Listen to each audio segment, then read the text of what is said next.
said, no, you know what? I'm gonna go to Bonaire and do it on Bonaire. So yeah. that was the best decision. Yeah. But so I ended up coming to Bonaire in May of 2013, and I remember right back then the Chamber of Commerce had just opened up a position of. So 10 had already happened, Yeah. and now the chamber was Yeah. getting some resources to scale up a little bit. And Yeah. So I was okay. Like I wanted to do Perfect. that. It was right in the direction because I had studied entrepreneurship. Perfect. Now I can help entrepreneurs, Perfect. give them advice, etc. So it was like, okay, this is the one I want. I really wanted that job. So I started off, got that job at the chamber. Then I remember it was in July, so I'm still having to work on my final thesis. In July, I was with a couple of friends. It was summertime, and there wasn't many activities back then on Bonaire. So Bonaire back then is 10 years back. It wasn't we didn't have very big events here. It was pretty quiet. There was some events here and there, but not a lot. And it was just the time that festivals were pretty big and something that was going, you had that all over the islands. And with a group of friends, we were talking, what about let's do a big festival on Bonaire? And we did it at Carlos eventually, and it ended up being a hit. And we did it because we had like a lot of friends coming in for the summer, and I wanted to do something, like I said, I want to do things for Bonaire to get people here, to get the youngsters back, do fun activities. And so I think that's always been also my way of seeing things, is if you want to make something happen, if you want to see something go in the direction, do it yourself. But you could have, like some people, finish up the degree and then find a job in the Netherlands and then say, okay, I'm just going to do this for a year or two to gain some experience, and before you know it, 15 years is gone. Yeah. And then they even they look at the pictures of Bonaire and they're like, oh, I wish, but they can't come. Yeah. But you kind of didn't go that route. No. You took the flight straight That back. was my idea though. I did go with the idea of, I'm going to go to the Netherlands, do my studies. Work there for a bit. I'm going to work for a couple of years in the Netherlands, get some experience, and then come back. But that totally... Right in the middle of the schooling is where you already start looking at the brochures and ideas and that's like, this is my, I'm not distracted. I don't want to work for Heineken and Philips and Rabobank. I'm going back to Bonaire. I'm going to do my... I'm going to do my thesis there and then look for a job, and maybe I have to go back to the Netherlands and things like that. But was it because you were passionate, which you said, about the island? Were you also missing home or not? It was missing home as well. It was a combination. Missing home, friends, family as well. So it was that as well. I did have a good time in the Netherlands. I was about to come to that. What was the experience? I did have a good time. We had a lot of friends there. Did you feel like a bit of an outsider in the Netherlands, or you kind of fit in? Not really an outsider. It is different than here. I think because we are a small community here, and we have a lot of different nationalities.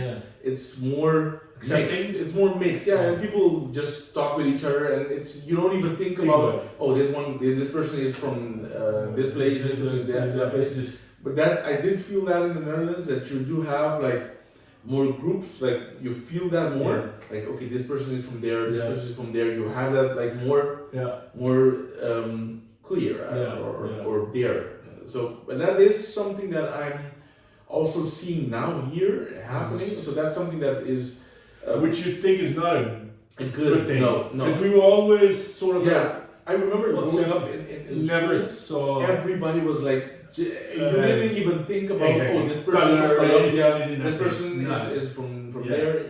That wasn't like everybody's just, we're all friends from the same community. The only thing was that if you're from Montreal and not Celine, then you don't have football groups. The football field, then you're gonna beat the out of your team. So that was but for the most part it was a community. So that's how I grew up. So that was something different that I saw in the Netherlands, and that I'm seeing now happen here, which is something that is worries me. So that's I ended up coming here, working at the chamber. Started to organize the first event that we did was just like, okay, a group of friends doing something. At Carlos. At Carlos, we did a second one. What was it? What did you do? What was it? It was a combination of house music and urban music. And it was very... And who were the DJs? Do you remember? We had some DJs from Aruba. We had a DJ from here, DJ Marv. We had some DJs from Curacao as well. Very cool. Yeah. And we then did something in the regatta period at Carlos as well. And that's the moment where we decided, okay, we need to set up a business because we need to ask for permits. We did it before everything was happened via Carlos. So we had to have a permit. And that's how it started off. And that's the same period I'm back on the island. I want to make things happen on the island. I want to see the things happening. I want to see growth. And I remember being at City Cafe back then. And I was with a couple of friends, and I had told a person about my ideas and what I wanted to do and how I wanted to contribute to the island. And Elvis was there. Elvis Kinshuk. He was there, and she told me, you need to tell him your ideas. He's thinking about starting a new party.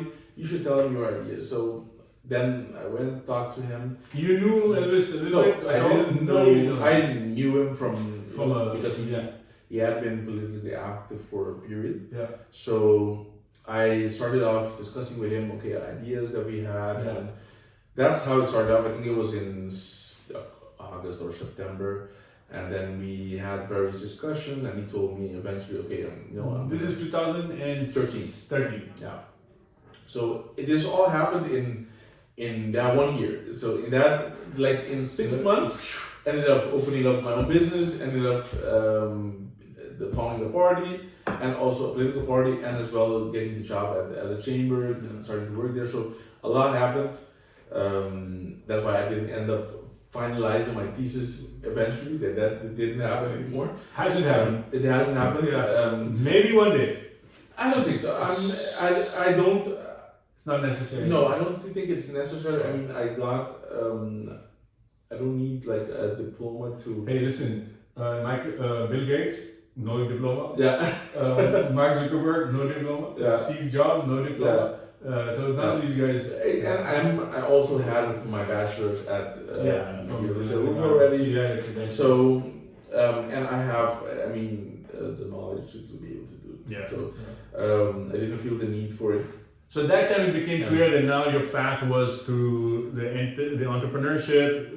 But you had the job also at the chamber, and you were busy with Elvis and the founding of the party. Yeah. Do you consider yourself as one of the founders of NPB, or how would you? I am one of the. Yeah, I think naturally Elvis was the main founder of the party. Yeah. But we were at the notary, me, Renata, Gianni, and Serapio were also members who signed up on starting the party off. Yeah. So that happened in December, and when I decided to do that, I always said I want to help out, but I don't want to be in the picture. Yeah. I'm not somebody I don't want to, that's not something I'm looking for. Yeah. I don't like. You got enough going on. Yeah. Are you a shy person? Yeah, I'm not somebody that likes to be in the picture much. That's not. You just like to do the stuff and. I like to make things happen behind the scenes, make sure that the things are going forward, and I don't need to get